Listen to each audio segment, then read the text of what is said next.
Sir Keith Bright resigned 5 months ago when the Fennell report on the King's Cross tragedy was published. The report criticised underground bosses for complacency and confusion over safety at the time of the disaster. Until now, Sir Keith, who was chairman of London Regional Transport, has been silent on that report. But in a controversial letter to the Transport Secretary Paul Channon, he's now criticised the emergency services and deeply offended the firefighters who tackled the King's Cross blaze. It's a scandalous comment to make. I mean, nobody from the fire service had to resign. In fact, praise was heaped on him. He had to resign and he has the audacity to make this comment. How do you think people will feel who were injured and involved in the fire? Well, our firefighters and the widow, Mrs Townsley, the morale must have been hit very hard today by this comment.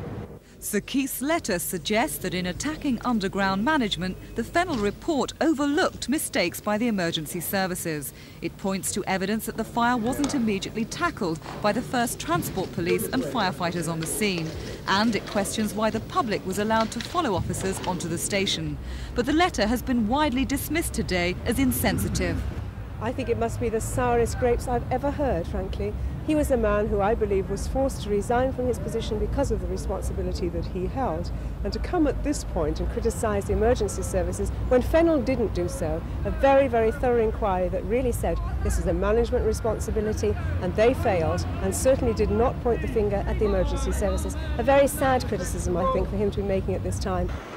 The fire brigade says the first officers on the scene had to assess the situation before deciding on action, and at the inquiry an independent police advisor reported favourably on the way British Transport Police acted.